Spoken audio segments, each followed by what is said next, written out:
architects of our republic wrote the magnificent words of the Constitution and the Declaration of Independence, they were signing a promissory note to which every American was the full heir. This note was a promise that all men, yes, black men as well as white men, would be guaranteed the unalienable rights of life, liberty, and the pursuit of happiness. Now is the time to make justice a reality for all of God's children. It was very clear what you said, Mr. Mallory. It was very clear what the board voted on, that the statute would be removed, and that you were looking for input from the other two parties.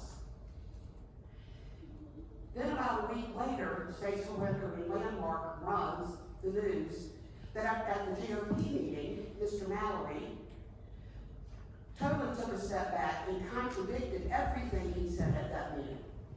Everything. It's frustrating. One of the things I spoke about at last night's meeting was the fact that after you had said the things that you did and that y'all voted how you did vote, that after the GOP meeting, that after the Patriots a couple months ago, the Confederates a couple months ago stood here in open meeting and threatened y'all and threatened us with a quote-unquote Proud Boy moment. That with the sons of the Confederates saying, well, they didn't like it, and they don't want it moved. It's not even their concern according to you. And secondly, according to the state statute, if this county doesn't own it, the county has a right to demand it be moved. So what you just said was incorrect. And thirdly, now that Statesville has gotten KKK literature, all of a sudden Mr. Mallory changes the story. Are you guys being intimidated? That's what it looks like.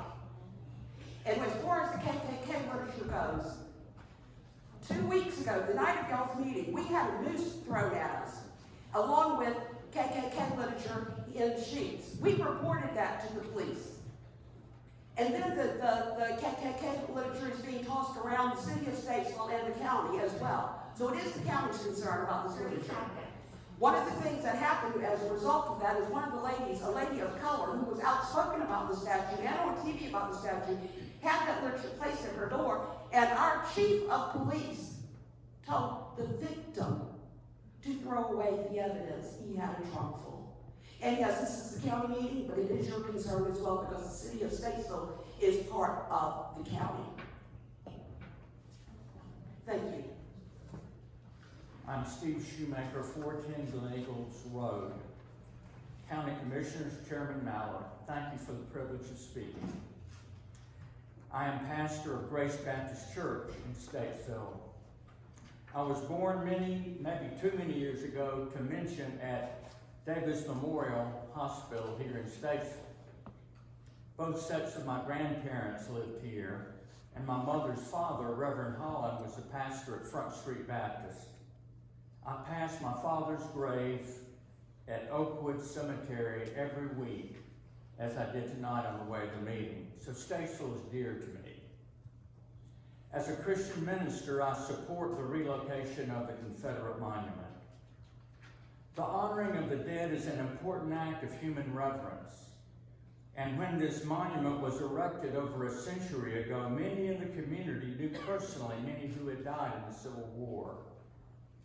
But this Confederate monument has also served as a defense of the Confederacy and its cause, as the inscription on it makes clear, calling it just.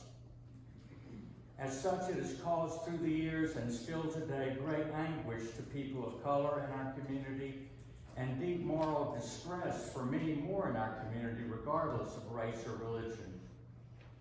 Do we want a significant part of our community to endure the pain of walking past this monument at the center of our city, or having to explain it to our children?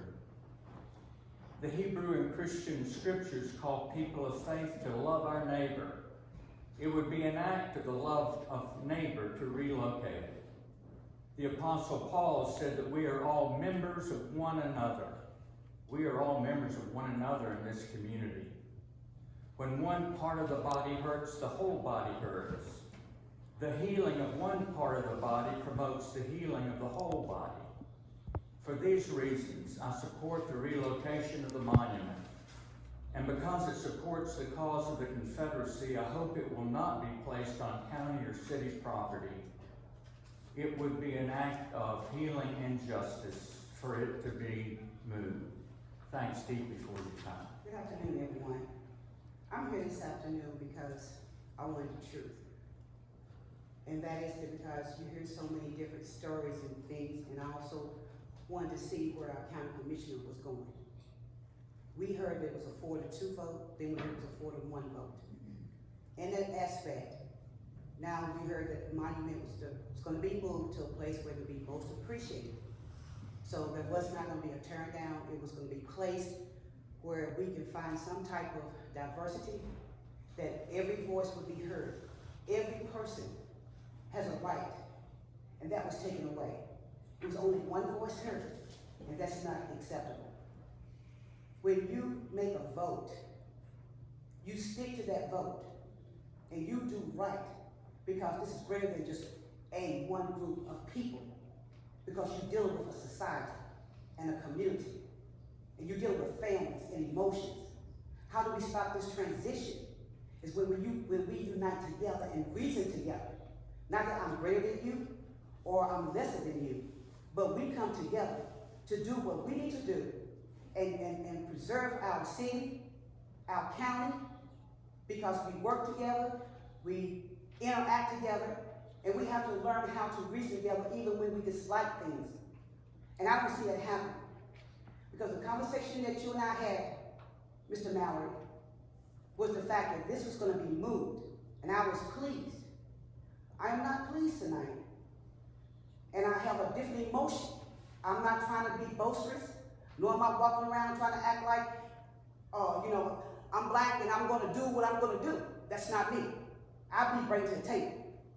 I believe your word is your bond, and you represent more than just one race of people. You represent our entire society. So if you can't stand behind your word and your bond, then we'll need to hold these positions. Because you're going to have difficult tasks before you. When people start receiving KKKs, bags in their home, how do you think their children felt they went and had candy in it?